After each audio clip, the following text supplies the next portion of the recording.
Mwongeye kwirirwa abakunzi ba radiyo televiziyo Nuru ya Mashariki, tubazaniye amakuru yo kuri uyu mugoroba muri iri joro ryo ku itariki 8 z'ukwezi kwa gatanu 2025.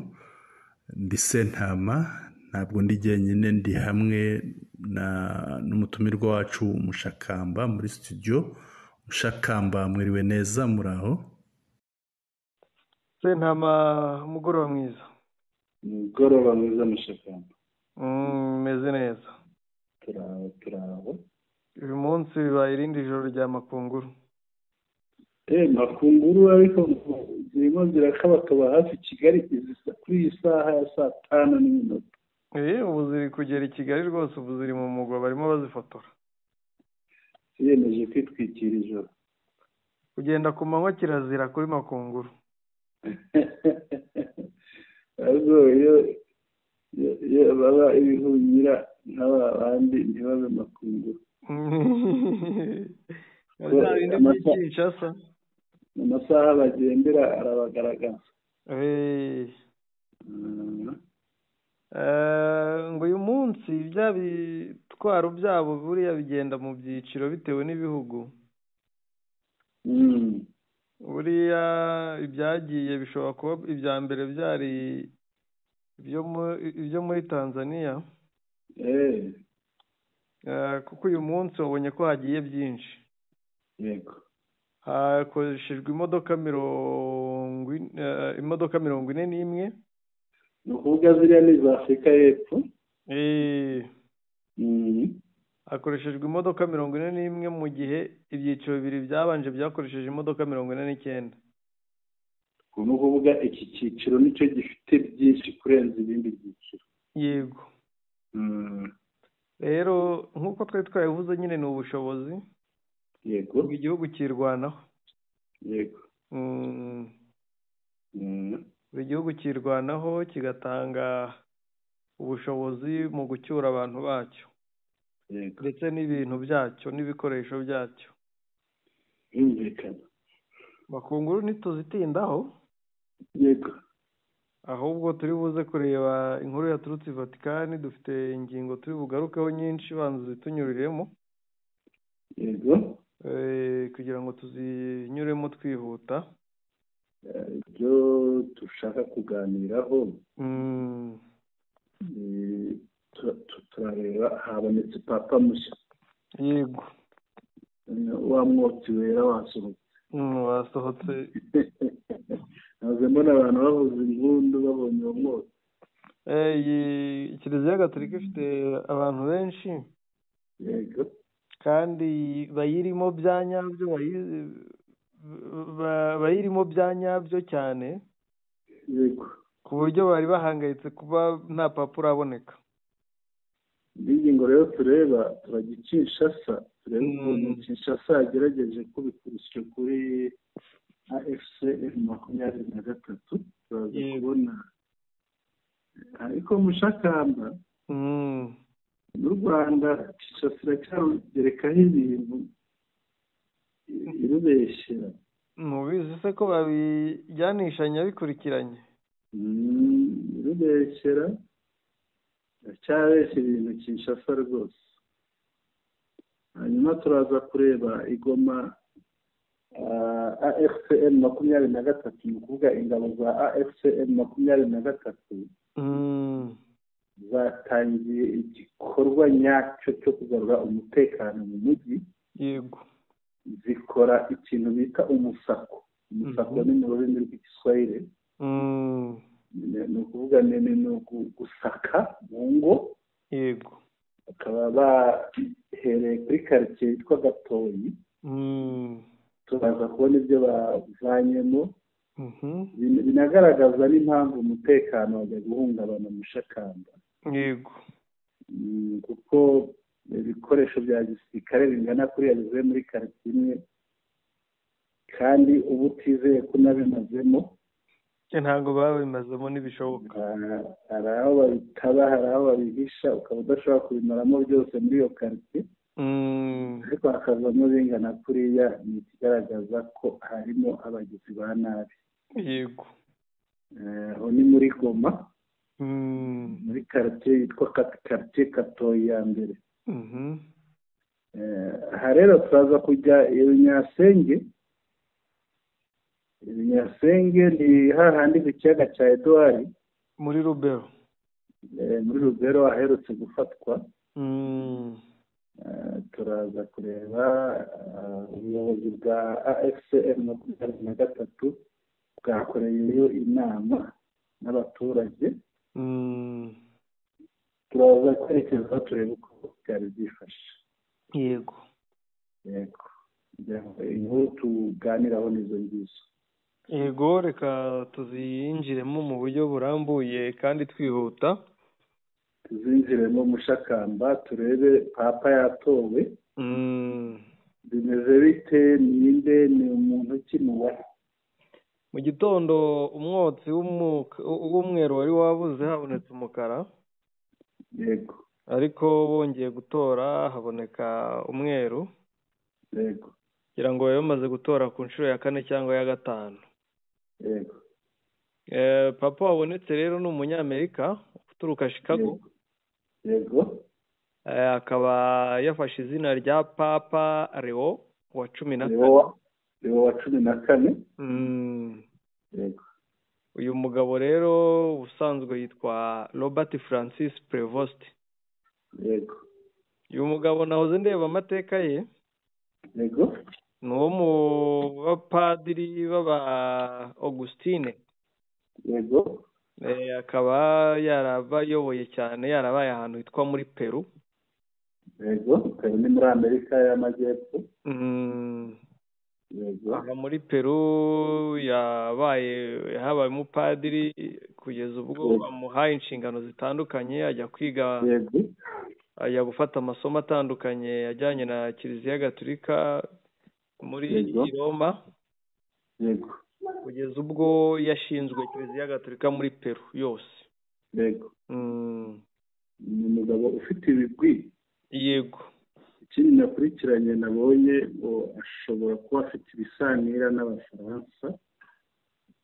Umubyeyi we kuri isano ye. Yego. Ndumva umubyeyi we ari Umutaliyani. Umwe mu babyeyi be. Yego. Umutaliyani ukomoka, ni Umutaliyani akaba n'Umufaransa. Yego.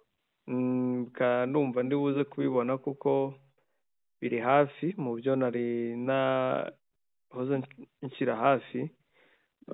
Ese umubyara yitwa Marius Prevost Louis. Yego. Afite inkomoko mu Butaliyani no mu Bufaransa.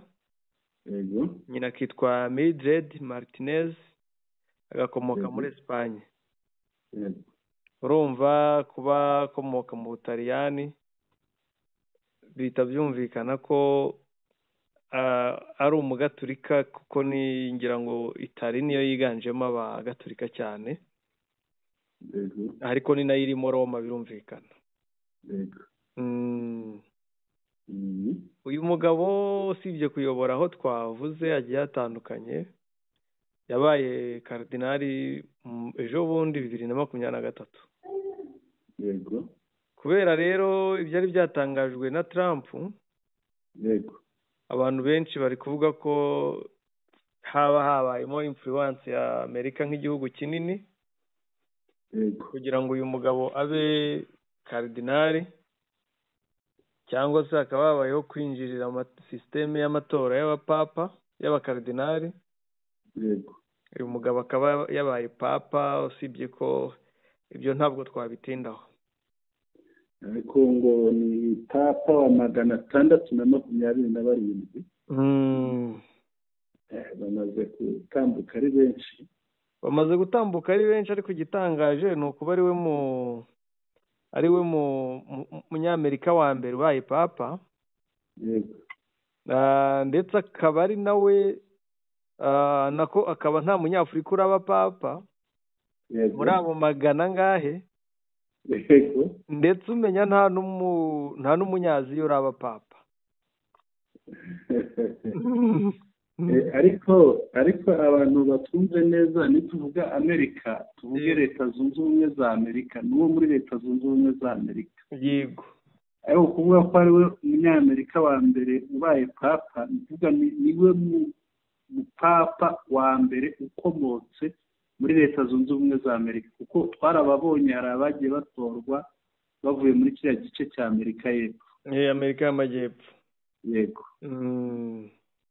Ikindi namubonyeho ngereranije n'abandi batambutse mbere ye ni muto. Yego. Afite imyaka 69. Aho abandi bajyaga bajyaho bafite za 80 kuzamura, ugasanga bagiyeho bashaje pe. Yego. Hari icyo atavugwaho rumwe rero. Yego. Ngo uyu mugabo rwose yimye ubutabera ababikira. Yego. Ni ababikira cyane abagore muri rusange. Reka ndebe, ni abagore, ntabwo ari ababikira. Hari abagore batanze ibirego ko bahohotewe n'abapadiri muri 2007 muri Peru. Yego. Birangira uyu mugabo abirengagije. Yego. Ntiyabaha ubutabera. Birangira gutyo kugeza uyu munsi abaye papa. Rero bakaba batekereza ko n'ubundi ashobora kuzima ubutabera abagore bahohoterwa n'abapadiri cyangwa se abihaye Imana bo muri Kiliziya Gatolika. Yego. Reka twikomereze. Reka dukomeze nibyo. Reka ariko ikindi wenda. Yego. Tuba turi mu makuru yo muri Kongo. Yego. Ikindi twakongeraho ni uko uyu mugabo nk'Umwogustine. Yego. Yigeze gusura n'ubundi abo muri abihaye Imana b'Augustine muri Kongo. Kongo Kinshasa. Yego. Nahoze mbona amafoto rwose ari kumwe n'abakongomani. Yego. Ni icyo ngicyo kindi umuntu yamuvugaho kuko yasuye Kongo. Nabona abakongomani baje kwandika ko ari umukongomani wo muri Equateur. Cyangwa bakamwita musaza wa Kayikwamba. N'ubundi bagira abazungu cyangwa ametisi benshi. Ntibabura uburyo babihuza. Aho navuze ko ari mwene wabo wa Katumbi. Cyangwa Kayikwamba Tereze. Cyangwa Tereze Kayikwamba. Na ba Bemba bose si abanoze. Hari undi musaza wabugaragazaga cyane witwa Kengo Wadundu. Na ba Bemba bose n'abametisi. Nabonye ni umuportuge. Nde Bemba. Birashoboka kuba afite inkomoko. Se yari afite inkomoko muri Portugal. Yari umukire wa hariya muri Kongo. Yego. Bamwitaga Bemba Saorona. Akazina yari azwiho cyane ngo yari PDP. PDP no kuvuga ngo ni patron de patron. Ni umukire w'abakire. Bivuga yari abarenze. Ariko n'ubundi bari abagabo bakunda kwitukuza. Kisekedi yitukuje ubwo yahitaho umuvandimwe wa papa.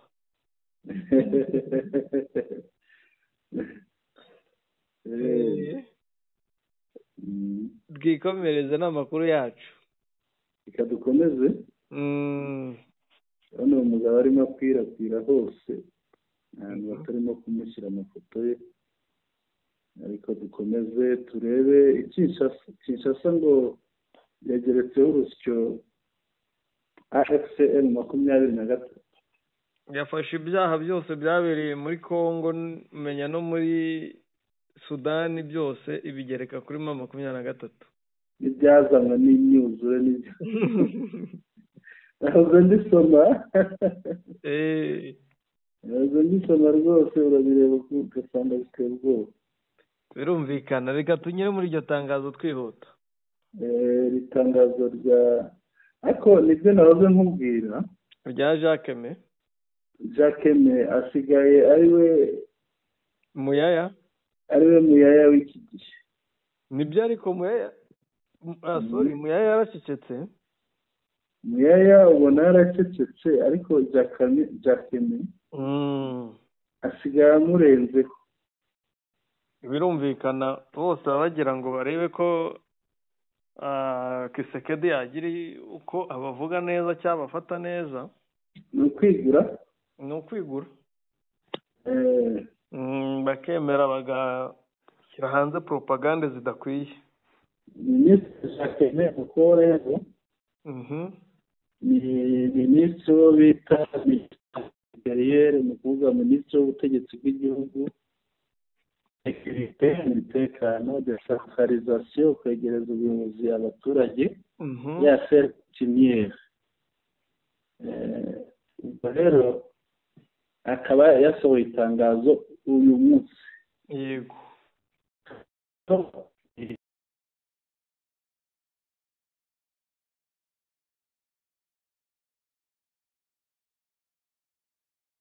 Yego. Iri tangazo ni itangazo rigereka ibyaha kuri FCM 23, ndetse ugasanga baravugamo n'u Rwanda, baracyarushinja ibintu bidasobanutse kandi by'ibihimbano, ko ibi bintu ntibyakanda ko itangazo amakuru hajya kubakurikirana, ariko ibi bintu biri aha ngaha rwose niko kiyezide wa mugani wa Kisekedi.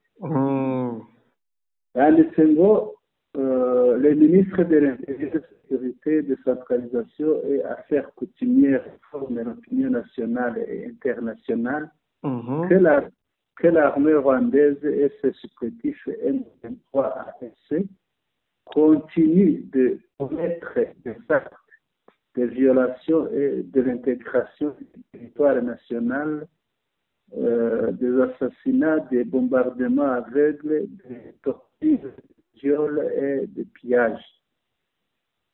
Ni ukuvuga minisitiri w'ubutegetsi bw'igihugu, yego, ariwe uriya Jakeme. Buriya aba ari na visi minisitiri w'intebe. Yego. Noneho akaba visi minisitiri w'intebe ushinzwe ubutegetsi bw'igihugu. Hano rero baravuga ko ngo amenyesha urwego rw'igihugu ndetse n'urwego mpuzamahanga ko ngo ingabo z'u Rwanda, bacyavuga ingabo z'u Rwanda mushakamba, ntabwo uriya mugabo yabireka, kereka nawe nabikubitirwa nka muyaya. nta mugabo noneho aravuga ko ari abanyarwanda bicaranye ubwo.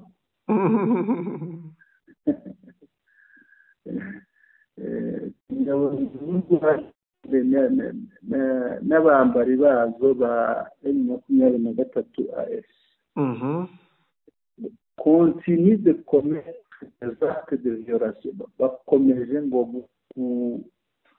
guhohotera abaturage no kurenga ku busugire bw'igihugu cya Kongo,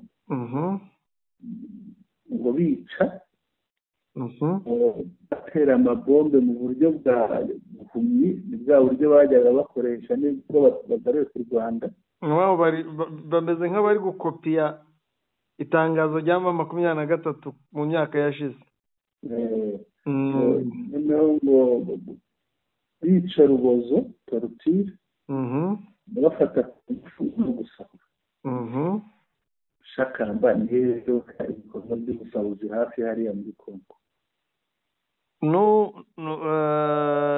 N'umuntu usigaye utavuga rumwe n'u Rwanda ndetse umwanzi warwo uyu munsi, yego, witwa Nyamwasa.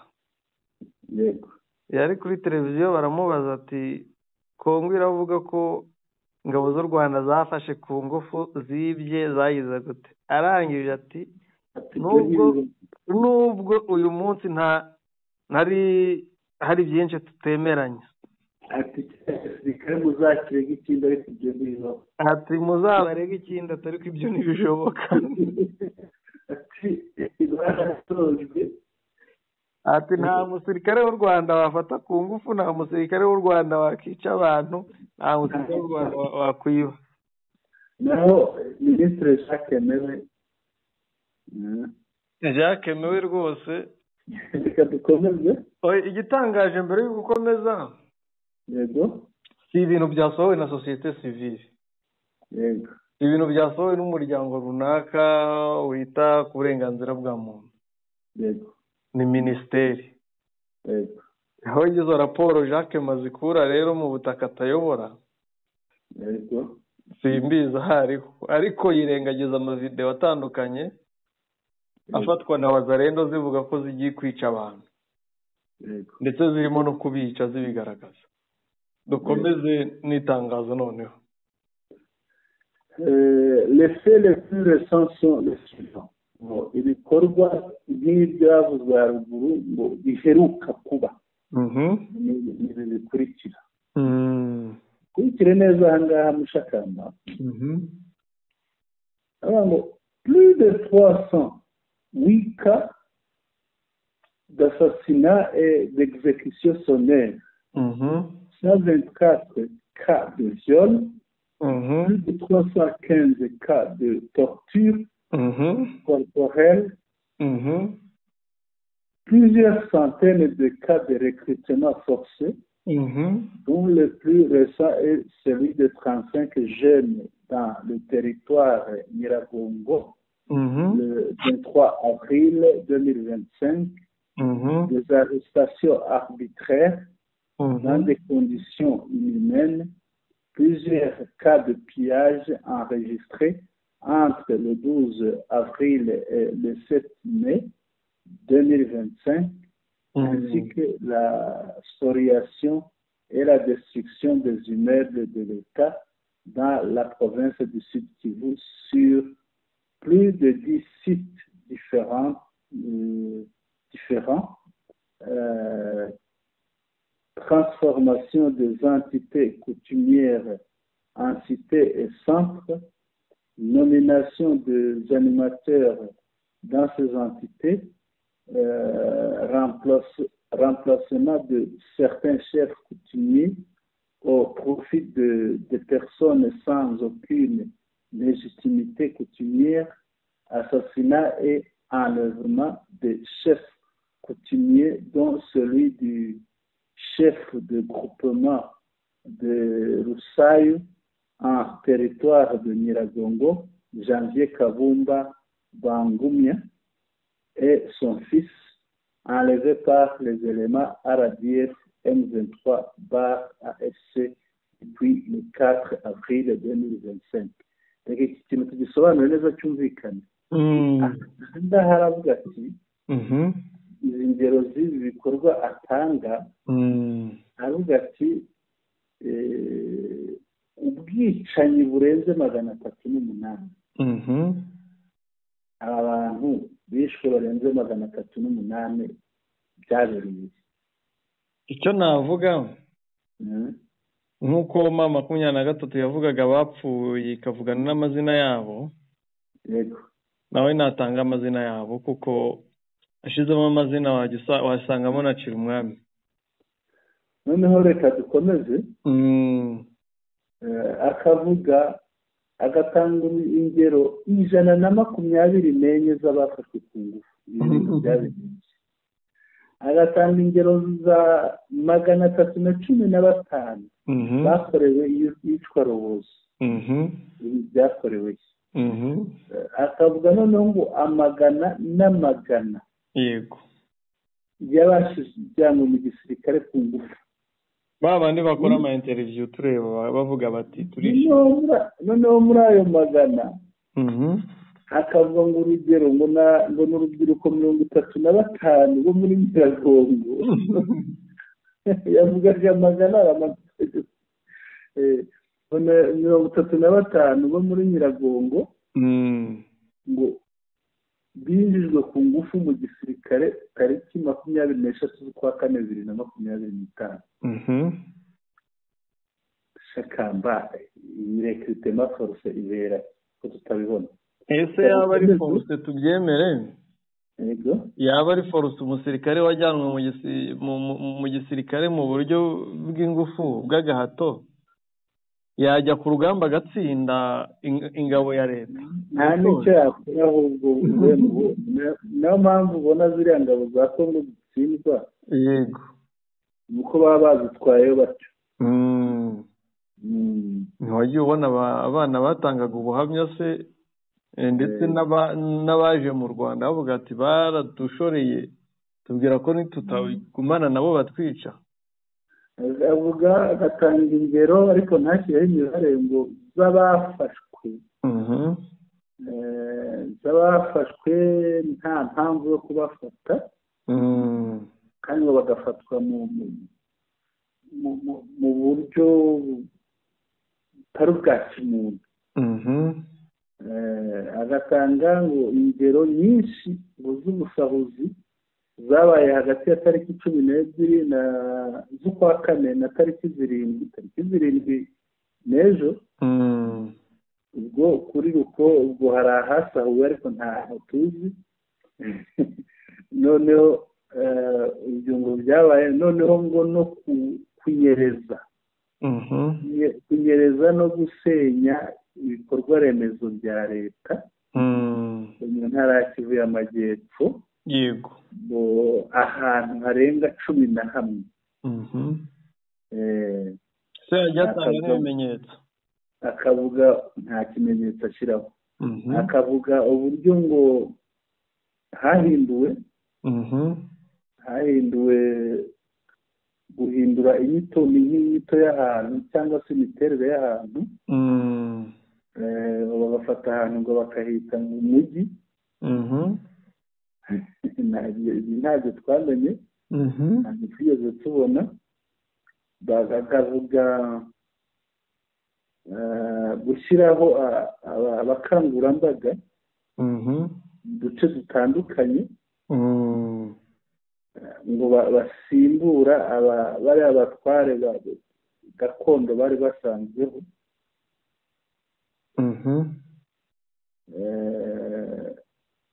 kandi noneho abagiyeho bakaba nta legitimite, ntabwo bagiyeho ku buryo bw'itegeko rya gakondo. ariko se bazemera ryari ko igihugu bacyambuwe? ndaza kukubwira impamvu bibatera gihe buriya mba nayibonye nk'umuntu wabanye nabo. aba rero ndahita urabona iri tangazo ni ry'uyu munsi. yego. hari ikintu kimwe nshaka kuvuga. yego.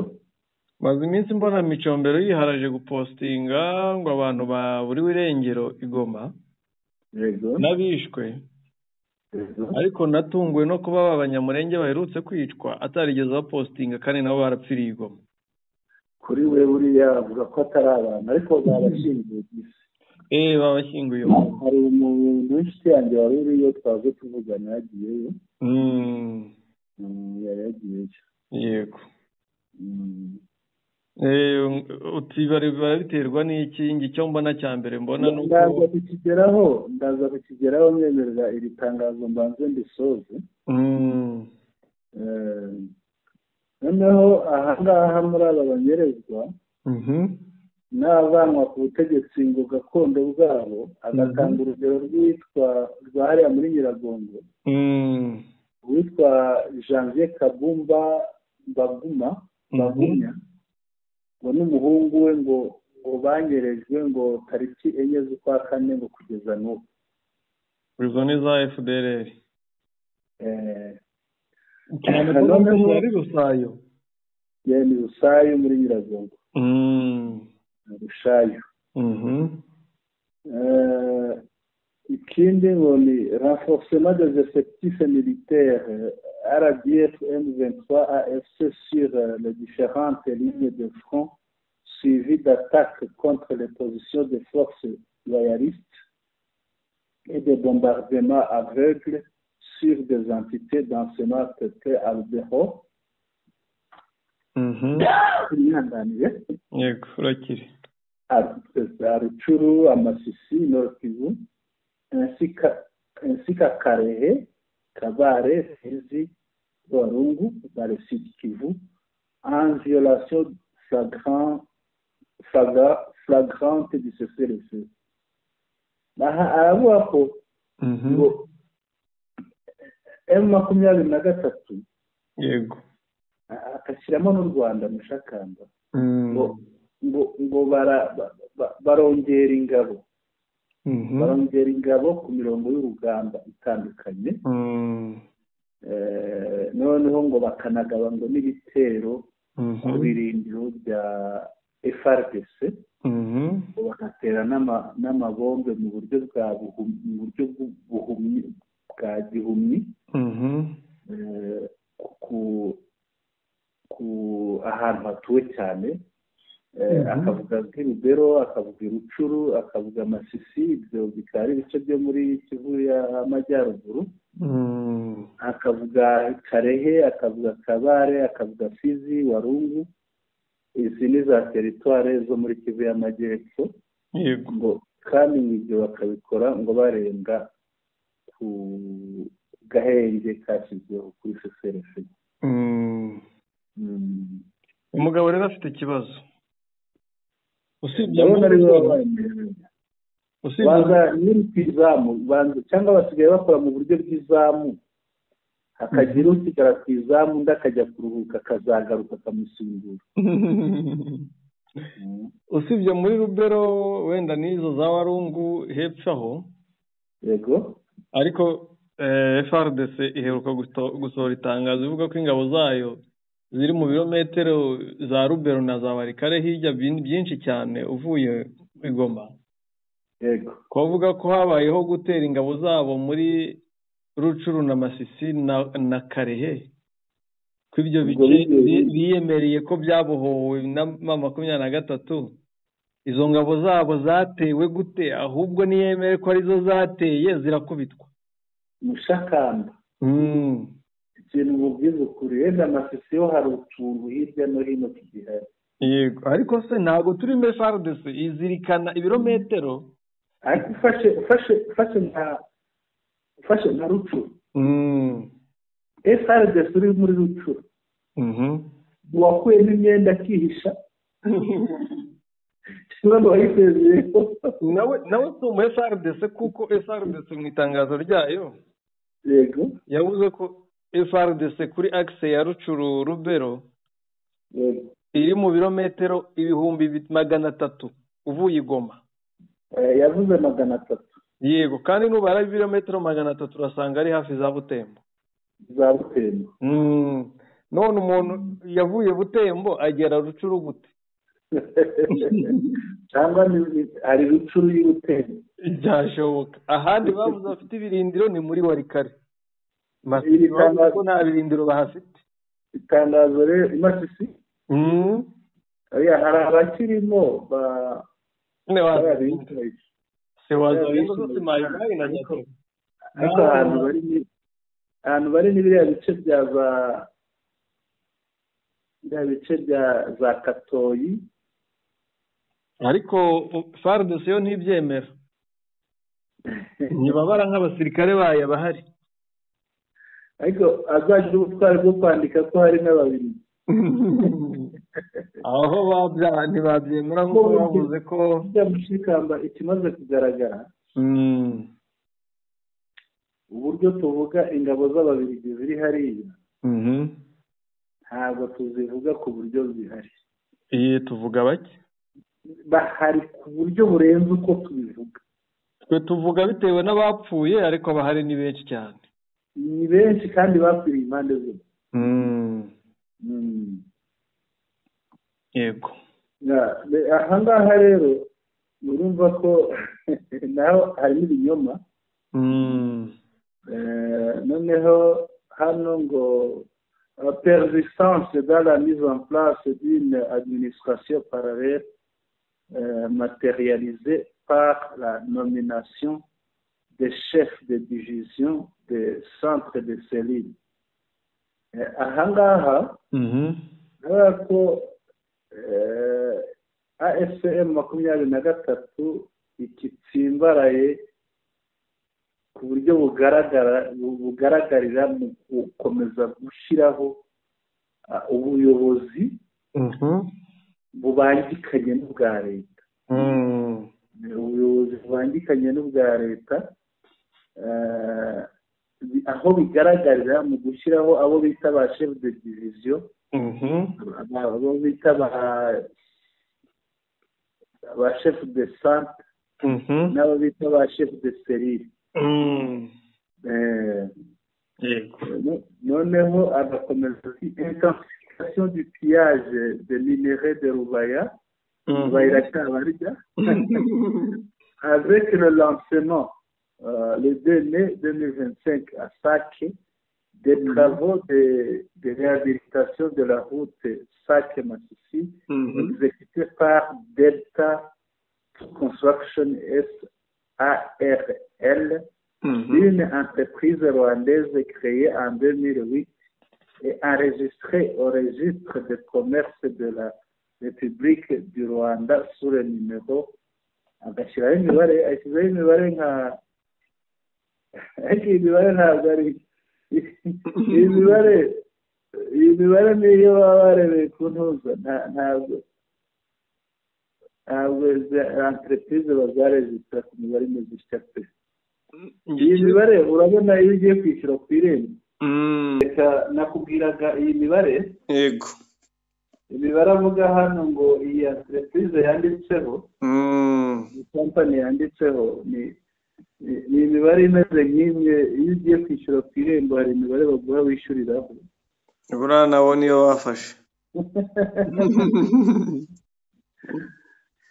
wabona ari nk'iyo umuntu wabo wambukanye ibicuruzwa yishyuriyeho bakavuga bati ahangaha baravuga ko bakomeje ubusahuzi bw'amabuye y'agaciro ya Rubaya. ubwo aravuga AFCM 23 ikomeje ngo ubusahuzi bw'amabuye y'agaciro ya Rubaya, ngo noneho ngo ikaba yaratangije tariki 2 z'ukwezi kwa gatanu 2025 ngo mu Isake yatangije imirimo yo kuvugurura cyangwa se gusana umuhanda Sake-Masisi. ni umuhanda ukaba ukorwa ngo na kampani yitwa Delta Construction SARL. ngo iyi akaba ari kampani ngo y'inyarwanda ngo yashinzwe 2008 ngo inandikwa mu gitabo cy'ubucuruzi ngo kuri nomero yashyize hano. Yego, nomero ngo 10-17-44-139. ibi ngibi ndi kwibaza impamvu bibabaza. Yego, kuko ibikorwa remezo biri kubakwa ni ibyo ku butaka bwabo, ntabwo bizimuka. ndaje ndakubwira byose. noneho ukibaza impamvu bagirana amasezerano n'amakampani y'Abashinwa akabubakira imihanda ntibibyara ikibazo, ariko iyi kampani nubwo atari niyo mu Rwanda, ese iramutse ariyo mu Rwanda yo kuba yabubakira imihanda ni ikihe kibazo cyaba kibirimo? ko n'ubundi nta kampani bagira yubaka umuhanda, kandi iyi kampani yabanje no gukorana bwa mbere. N'igitangaje, bwa mbere yari yanakoranye na guverinoma yari iriho, aho yari yakoranye na Cirumwami. Yego, ubwo rero nibo bayizanye muri hariya. Yego, noneho agakomeza ati les faits cités ci-dessous qui s'ajoutent à ceux précédemment dénoncés, ibikorwa byavuzwe haruguru aha muri iyi nyandiko byiyongera ku byavuzwe mbere y'ubu ngubu, byavuzwe bwabanje mbere y'aha, constitue une violation flagrante des instruments internationaux, notamment la Charte des Nations Unies, l'acte constitutif de l'Union africaine ainsi que la résolution 2773 du Conseil de sécurité des Nations Unies. nyine ukuriya nayo ntangiye hariya mvuga nti ibikorwa byavuzwe haruguru ndetse n'ibyavuzwe mu gihe cyabanjiriza iki byiyongera ibikorwa byavuzwe haruguru bije byiyongera ku byari byaravuzwe mbere y'iki gihe. Ibyo byose rero ngo bikaba bigize ngo igikorwa cyo guhonyora amategeko mpuzamahanga, amategeko n'amasezerano mpuzamahanga,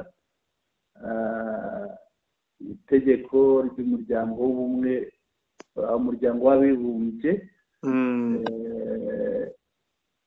igikorwa amategeko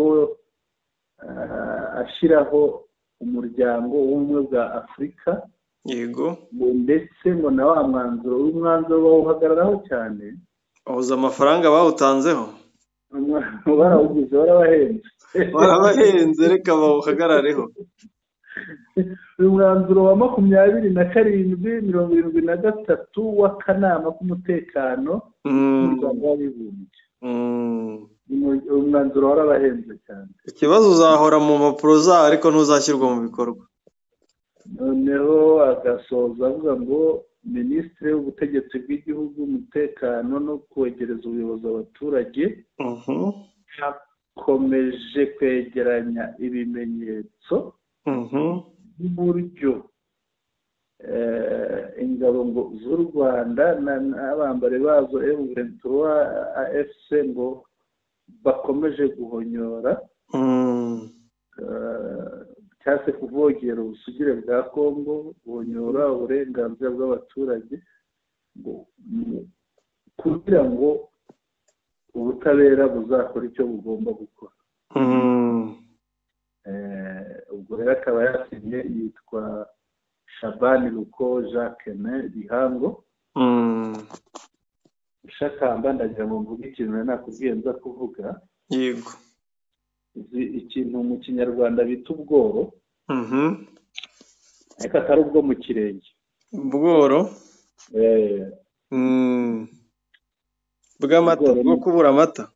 Ushobora kugira ubworo bwo kubura amata, ubworo bwo kubura ikintu waryaga cyari kigutunze kigatuma ugira umubiri muzima. Noneho ibyo bintu wakoreshaga, waryaga cyangwa wanywaga byagutungiraga umubiri, byabura ugahungabana. Icyo ushaka kuvuga. Yego. Abagabo babonye ko ashingira ku batware. Hari ikintu cyubatswe hariya muri Kongo. Uvuga uhereye ku buyobozi bwo hasi ukugenda uzamuka. Reka tuvuge wenda umuntu ayobora teritwari. Yego. Cyangwa gurupe. Chef de groupe. Groupement wazihuza zishobora kuguha teritwari.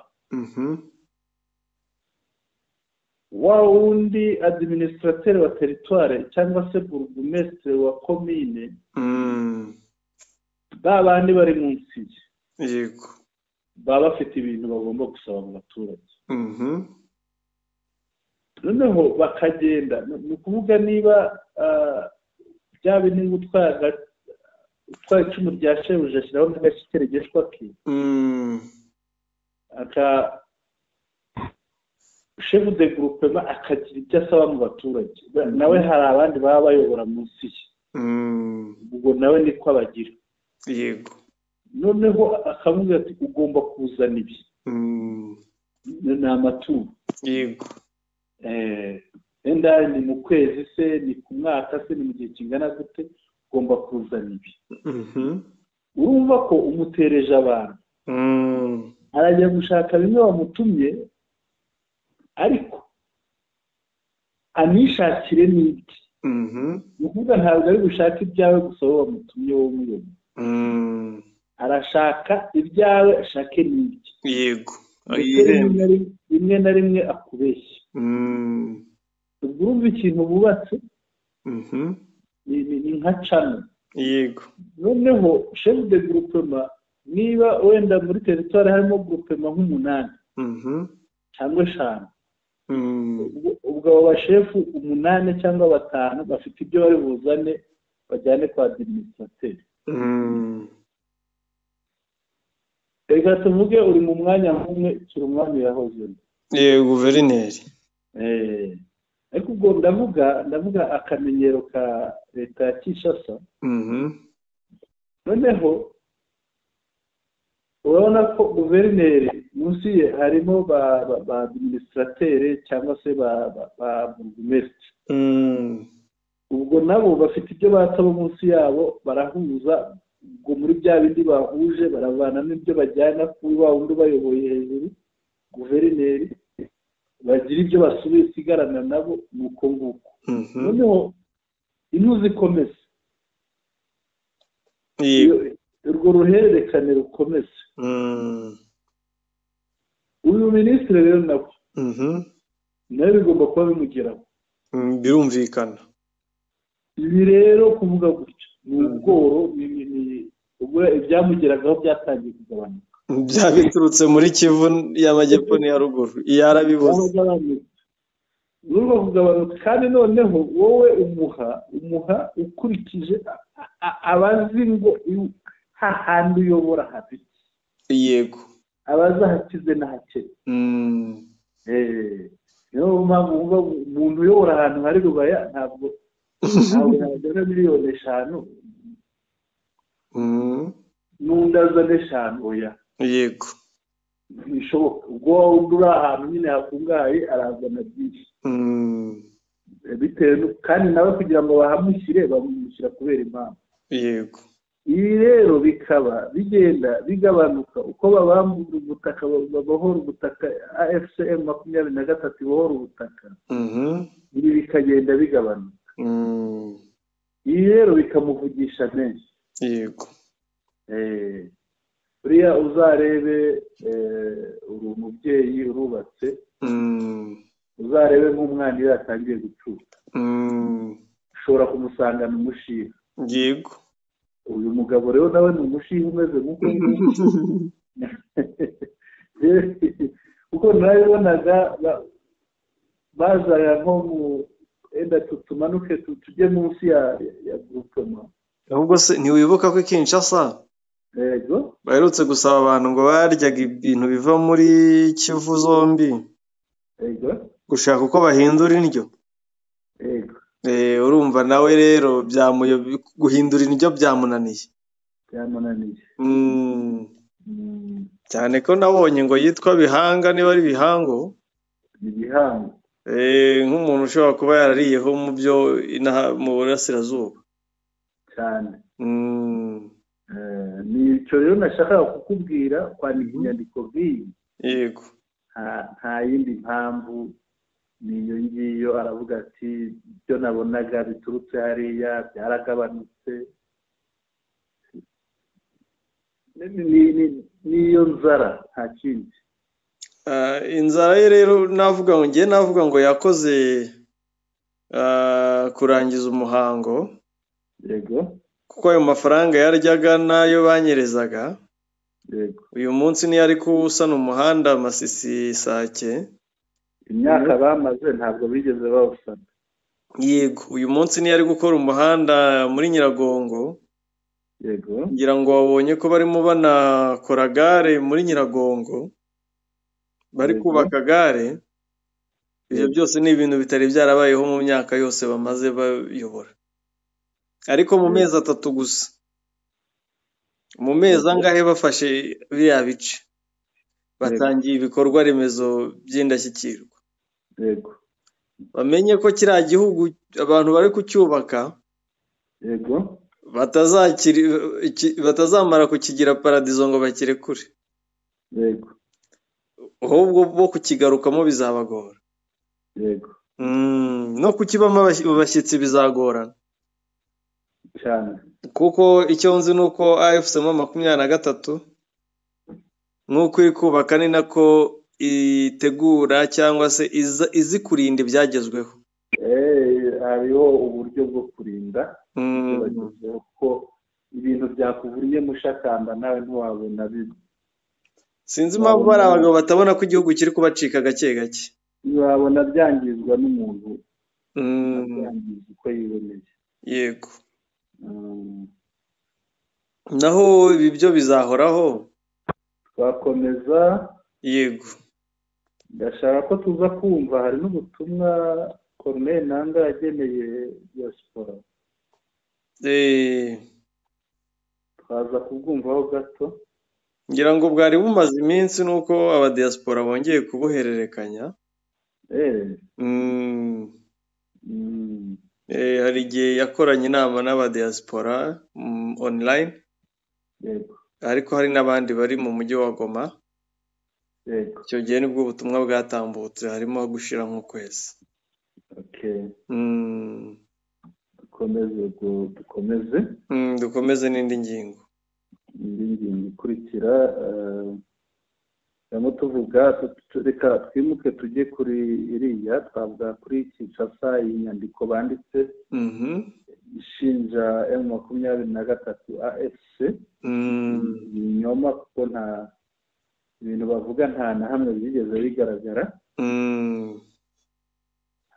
Ubu nibo bahindutse abaterabwoba.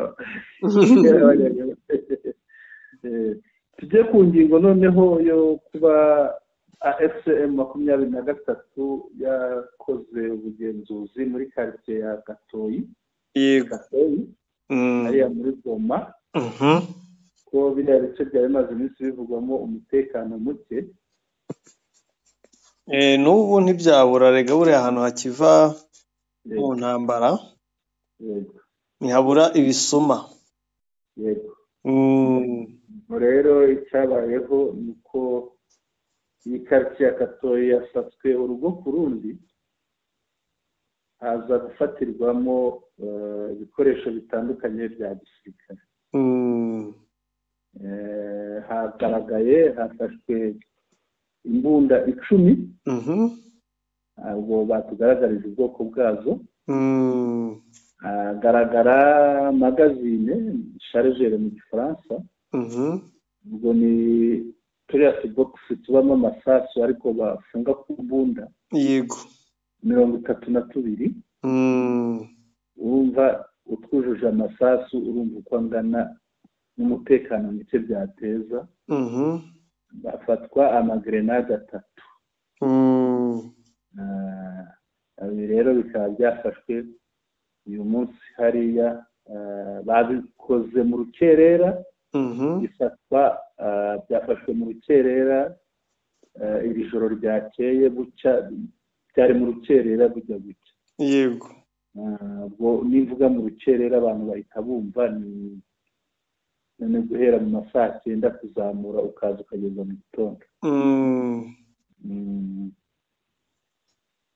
Ngira ngo ngiye ku bwanjye, yego, gusaka quartier imusi zindi, yego, ntacyo uba ukoze kuko ubufasha ibyo muri iyo quartier, ariko uriya wo mu zindi quartier barimuka.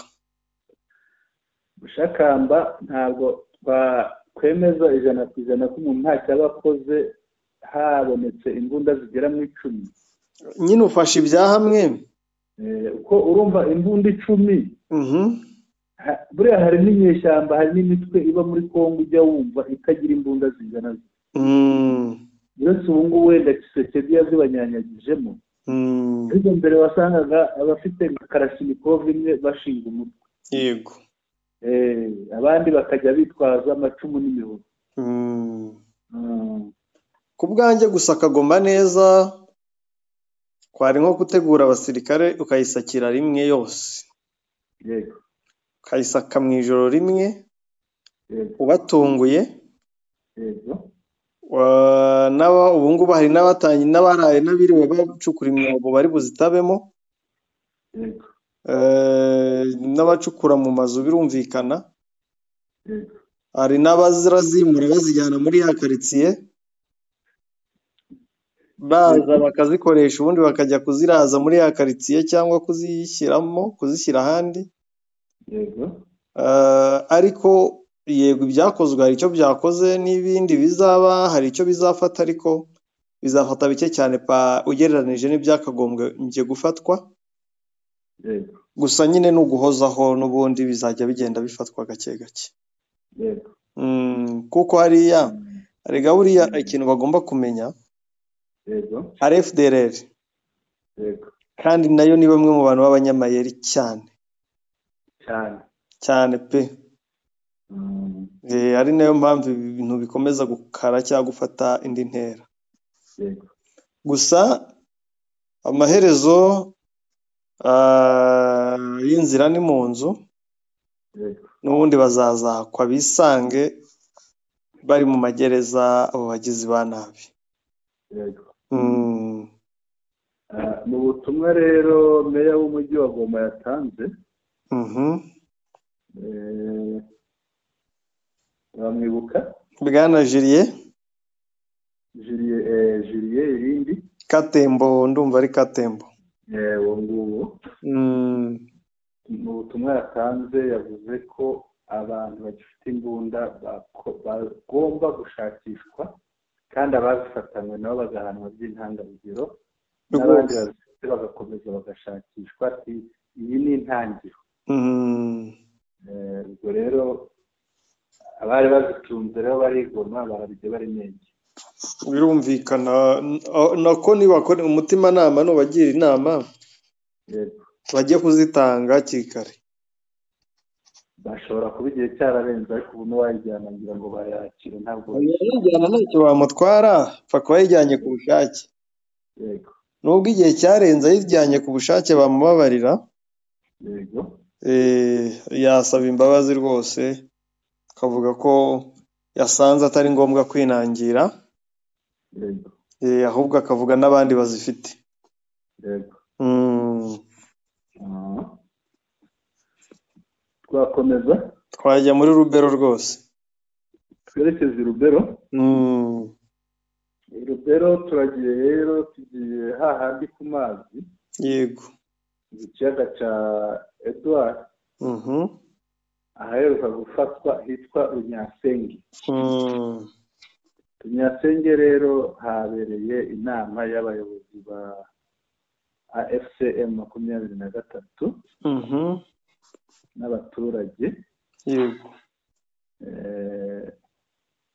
bikaba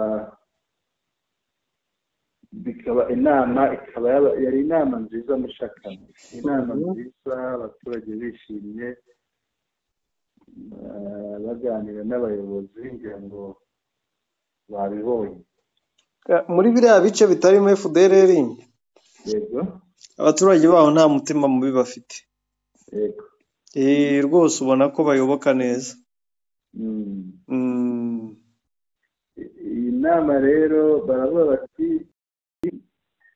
c'est à Runyasenge où le chef de Kipese Katembo Isevisia Abraham, accompagné de l'équipe mobilisatrice, ont tenu un meeting populaire à la présence du colonel Bahati Mirindi, comme il l'avait promis lors de sa participation de baptême à la CBK Buseki.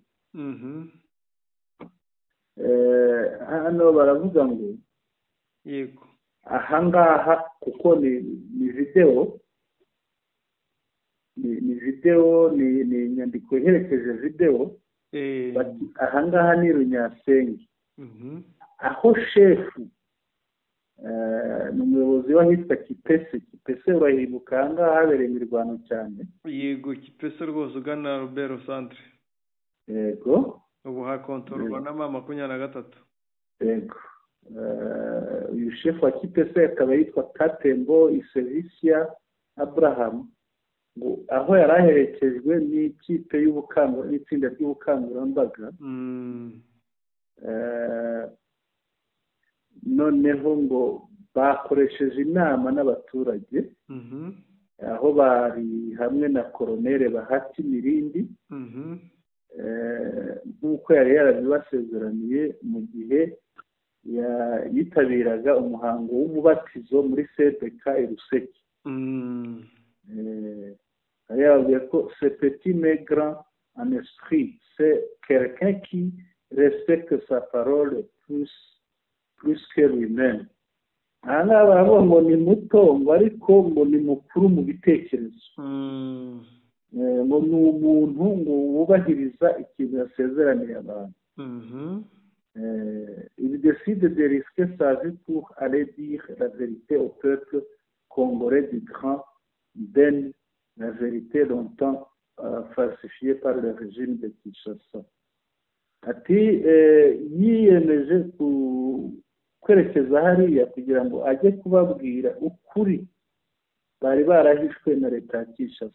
Il a montré la population les objectifs de la FCM23. Yabwiye abaturage yabagaragarije intego za AFCM 23. Noneho ngo au clore de cette activité noble, 4 jeunes se sont enrôlés dans l'armée pour faire la défense locale. Habonetse ngo abasore bagera muri 4 ngo biyemeje kwinjira mu gisirikare ariko ngo bagakora ikiroko defense. Yego. La population de Ronyasenge est convaincue, ils ont dit être prêtes de soutenir et d'accompagner la FC dans ce combat loyal pour tous les moyens possibles. Le futur nous donnera la raison. Abaturage rero bahangaye mu Nyasenge bamaze kwemera bumvise baganizwe bumva baranyuze. Yego. Bamaze kunyurwa batanga isezerano ry'uko ngo bivuye inyuma bagiye kufatanya na AFCM 23.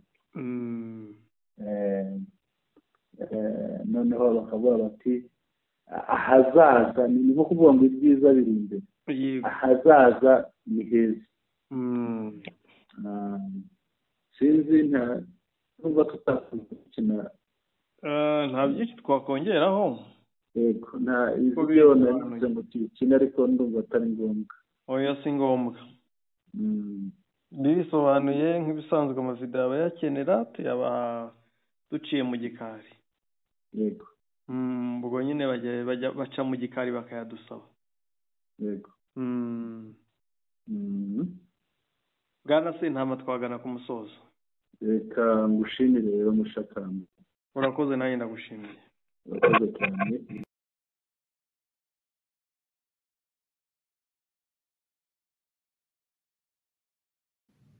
Reka tubashimire rero mwakoze gukurikirana amakuru yacu, turabibashimira.